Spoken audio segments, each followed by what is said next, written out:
पासून काहीतरी वेगळंच नाव आहे धनुष्यकोडी. त्या धनुष्यकोडी पासून श्रीलंकेपर्यंत रामाने सेतू बांधला होता. परंतु तो सेतू आजही आहे, पण आता पाण्याखाली गेलाय. काय झाला? पाण्याखाली गेलाय. त्या रामाने बांधलेल्या सेतूला भंग झालाय. पण माझा तुकाराम महाराजांनी भवसमुद्रावर त्यांनी बांधला तो या समुद्रावर. तुकाराम महाराजांनी भवसमुद्रावर एक असा सेतू बांधला की त्या सेतूवरून आजही जीवांना जन्म मरणाच्या पलीकडे भवसागरातून पलीकडे जाता येतं. आणि म्हणून म्हणतात राम सेतू भंग हे तुकया सेतू अभंग. तुकाराम महाराजांनी जो सेतू बांधला ना तो अभंग आहे. आणि म्हणून आमचा किती विश्वास आहे त्यांच्यावर हे मला सांगता येत नाही. हे ज्याचं त्यांनी आपलं मीटर लावून दाखवलं. तुकाराम महाराजांच्या शब्दावर आमचा किती विश्वास आहे. टाइमपास आहे. तुकाराम महाराज म्हणतात तुका म्हणे तरे भव सिंधू एक सरे. खरं का खोटं? हे तुकाराम महाराजांचं म्हणणं खरं का खोटं? सर्वसामान्यांना विचारित नाही मी. जे रोज कीर्तन प्रवचन करतात त्यांना विचारतो हे शब्द खरे आहेत का खोटे? नुसतं म्हणणं चालू का काय अनुभव आहे? तुका म्हणे तरे भव सिंधू. तरलो का आपण? तरलो तरायला पाहिजे. तरण्यासाठी शब्द आहे. तरण्यासाठी शब्द आहे तुकाराम महाराजांचे. या भवसमुद्रातून जन्म मरणाच्या हाडगाडग्यातून आपण तरुण गेलो का हे कधी सांगायचं? मेल्यानंतर कळणार का जिवंतपणी कळालं पाहिजे? कधी कळालं पाहिजे? जिवंतपणी कळालं पाहिजे. माझे माऊली ज्ञानोबाराय सांगतायत स्वतःचा अनुभव. ज्ञानदेव म्हणे तरलो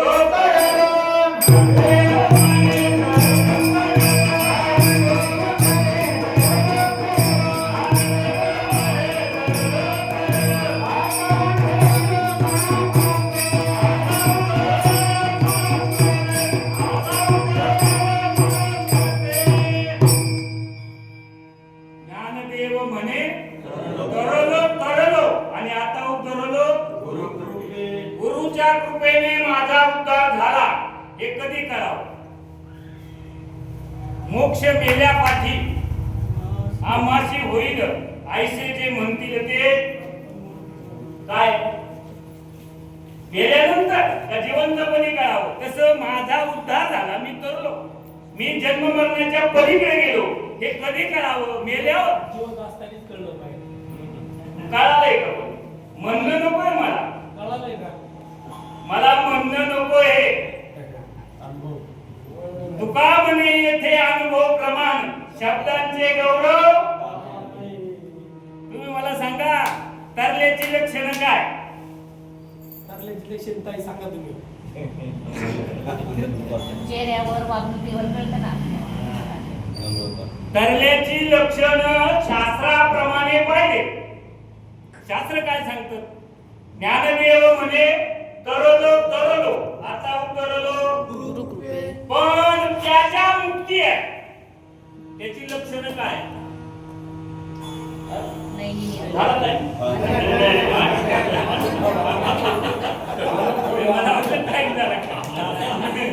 ज्ञानदेव म्हणे तरलो तरलो.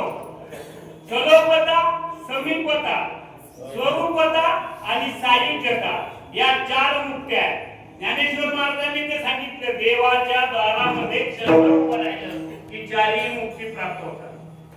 देवाची द्वारी उभा क्षण भारी. देवाची द्वारी उभा क्षण भारी. देवाची द्वारी उभा क्षण भारी. देवाची द्वारी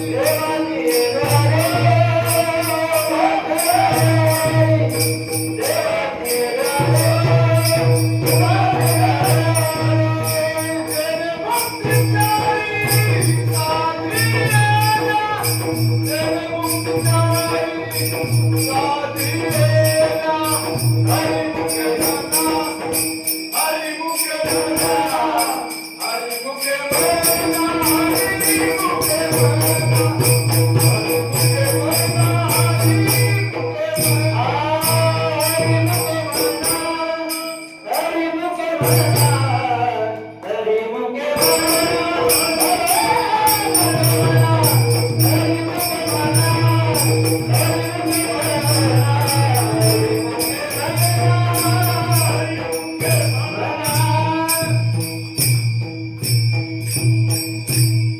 देवाच्या दारामध्ये क्षणभर उभं राहिल्यानंतर चार मुक्ती प्राप्त होतात. असंच ना त्या हा? चार मुक्ती देवाच्या दारात उभं राहिलं तर प्राप्त कोणत्या मुक्ती? सलोकता, समीपता, स्वरूपता आणि सायुज्यता. बाकीच्या तीन सोडून द्या, कारण त्या भेदातल्या आहेत. एकच मुक्ती असे अभेद आहे, ज्याला सायुज्य मुक्ती म्हणतात, आणि ती मुक्ती प्राप्त झाली पाहिजे तर जन्म मरण संपणार. या सायुज्यतेशिवाय जन्म मरण संपत नाही. सलोकता म्हणजे देवासारखे होतात, समीपता म्हणजे देवाच्या जवळ जातात, स्वरूपता म्हणजे देव आणि तुम्ही सारखेच दिसणार, ओळखू सुद्धा येणार नाही. दोघा एकत्र रमा देखे देवो कोण हे न ओळखी. इतकी स्वरूपतेपर्यंत जात आहे, पण सायुज्यतेशिवाय जन्म मरण संपत नाही. आणि म्हणून मी काय सांगतो, लक्षणं बघा, प्रत्येक मुक्तीची लक्षणं बघा, नुसते चेहऱ्यावर वाचून नाही. प्रत्येक मुक्तीची लक्षणं आहे. दोघा एकत्र रमा देखे हे तिथपर्यंत आहे, पण जोपर्यंत अंतःकरणात भेद आहे तोपर्यंत सायुज्य मुक्तीच्या गप्पा मारून उपयोग नाही ना. अंतःकरणातला भेद जोपर्यंत जात नाही, देव भक्ता माझी वेदू भिन्न स्वरूपता संवादू जव नाही अद्वय बोलू तव परमानंदू प्रगटेना. परमानंदाची प्राप्ती भेद गेल्याशिवाय नाही. देव भक्तामध्ये सुद्धा भेद आहे. तू भक्त देव आणि मी भक्त असा जर भेद देव भक्तामध्ये असेल तरी सायुज्यता नाही. देव उभी म्हणते एकनाथ महाराज म्हणतात, देव भक्ता माझी भेदू भिन्न स्वरूपता संवादू जव नाही अद्वय बोलू तव परमानंदू प्रगटेना. तोपर्यंत परमानंद प्रगट होत नाही. नुसते अष्टसात्विक भाव झाले म्हणजे सगळं झालं. संपूर्णपणे चुकीचा समज आहे. संपूर्णपणे फक्त अष्टसात्विक भाव झाले, परमार्थाची सुरुवात झाली, शेवट नाही. लक्षात घ्या, अष्टसात्विक भाव झाले म्हणजे परमार्थाचं सुरुवात झाली. तिकीट काढून गाडीत बसले, अजून मुक्कामी यायचाय, मुक्कामावर उतरायचे, कधी उतरणार तेच अभंगाच्या शेवटच्या कडव्यामध्ये तुका म्हणे तरे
जन्म मरणाच्या राहणगाडीतून मुक्त होण्यासाठी शिक्कामोर्तब करून पाठवलेली एवढीच योनी.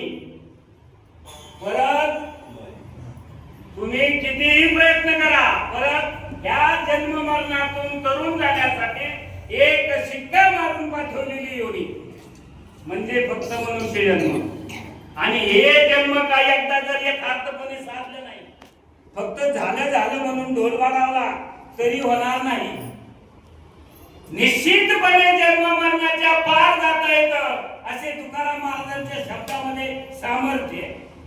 का नाही का? खोटे शब्द तुकाराम महाराज. तुका म्हणे तरे भवसिंधू वनमागती सायुज्य मुक्ती. एकनाथ महाराज वर्णन करतात भागवतामध्ये, आपली वृत्ती स्वानंदामध्ये निमग्न व्हायला पाहिजे आणि परतून वेगळी नाही व्हायला पाहिजे. मग सायुज्य म्हटले जिवंतपणीची. जिवंतपणी सायुज्य कसं उपभोगायचं एकनाथी भागवतामध्ये पाहतात काय नाही. वृत्ती स्वानंदी निमग्न परतून कदा नव्हे भिन्न. सायुज्य मुक्ती अनावला जेणे तुझे पण असे ना. जोपर्यंत अभेद बुद्धी तयार नाही होत तोपर्यंत मेळ बसणार नाही. अभंग पाठ असून ओव्या पाठ असून याचा उपयोग नाही. आपल्या वृत्तीने आपल्याला काय दिलं पाहिजे? काय दिलं पाहिजे? आपल्या मनाने आपल्याला गॅरंटी दिली पाहिजे. नाही तर गुरुनी सांगितलं झाला तुमचा उद्धार आणि आमचा झाला म्हणून आम्ही लागलो उड्या मारायला. मला सांगू का, गुरुप्रचिती शास्त्र प्रचिती आणि आत्मप्रचिती, गुरुप्रचिती आणि शास्त्र प्रचिती या दोन्ही खोट्या आहेत. कधी यांना दोन्हीला किंमत आहे? स्वतःची आत्मप्रचिती नाही तोपर्यंत गुरुप्रचिती आणि शास्त्र प्रचिती शून्य. तुमचा गुरु किती मोठा असू द्या, काय पेटवायचं का त्या गुरुला? जोपर्यंत मला तशी अनुभूती येत नाही, जोपर्यंत मला माझी वृत्ती स्वानंदामध्ये निमग्न होत मला जगतामध्ये अभेद दिसतंय तर बरोबर आहे. आता माझं मी शोधायचंय, तुम्हाला टेस्ट लावायला मी आलो नाही. मी पहिलेच सांगितलं हे तुकाराम महाराजाचा अभंग आहे आणि तुम्ही मी एक तासभर या अभंगावर चिंतन करायचं. काय म्हणतात तुकाराम महाराज? तुका म्हणे तरे भवसिंधू. या गोष्टीचा विचार जर केला तर आत्मप्रचिती तशी पाहिजे ना. तुकाराम महाराजांच्या शब्दाची आत्मप्रचिती आहे का? तुका म्हणे तरे या शब्दाची आत्मप्रचिती असावी का गावा फक्त त्याच्या मोठमोठ्या रागामध्ये गायचं नाही, कृतीत उतरलं पाहिजे. राजा तुम्ही इतके भाग्यवान आहात तुकाराम महाराजांच्या संगतीत आहे आणि म्हणून बोलतो मी एवढं. माऊली ज्ञानोबा राय जगद्गुरु तुकाराम महाराज यांच्या सानिध्यामध्ये वाढलेली मंडळी आहे. या टाळगाव चिखलीमध्ये तुकाराम महाराज फिरून गेलेले आहेत. पदस्पर्शाने पावन झालेली भूमी आहे नाही. अशा भूमीमध्ये त्यांच्या शब्दांचा आपल्याला अनुभव यावा का नाही यावा?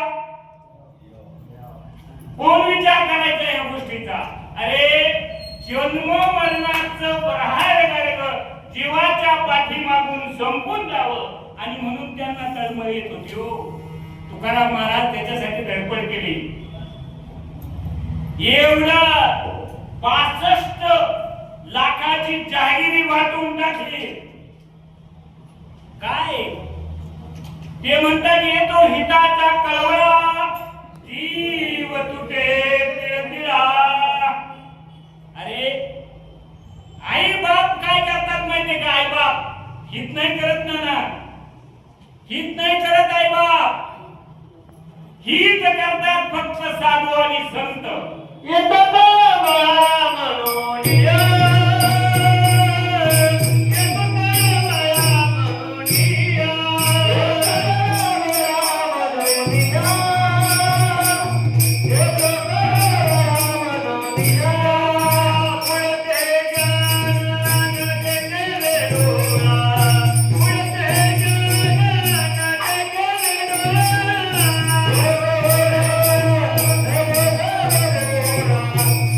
Hey!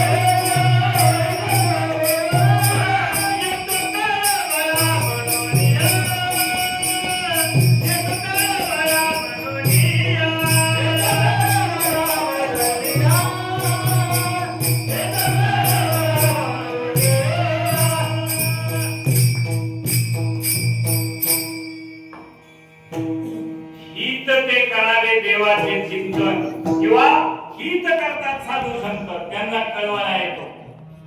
त्याची माझे हित तर करीतीस कर जेणे हा गोपाळ कृपा करी. जीवनामध्ये हित फक्त साधूला करत, बाकी इतरांना नाही, मुळेच नाही. तुम्हाला जरी वाटत असले ना आपले हित आपल्या मित्राला कळतं, आपल्या बायकोला कळतं, किंवा माझ्या आई बापाला कळतं, मुळेच नाही. हित नाही ठावे जगनारी जनता, हित नाही ठावे जगनारी जनता,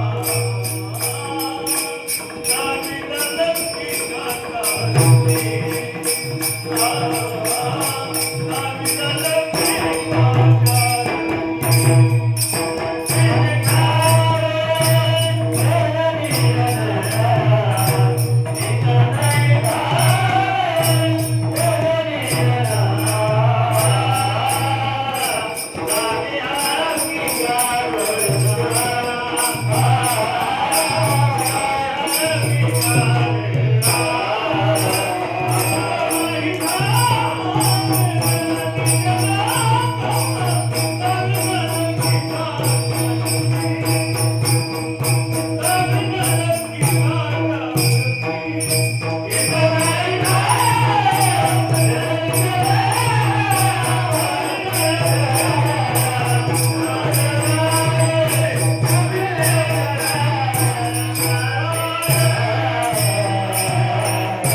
अलौकिकातले नाही, लौकिकातलं हित कळतंय त्याला थोडंफार.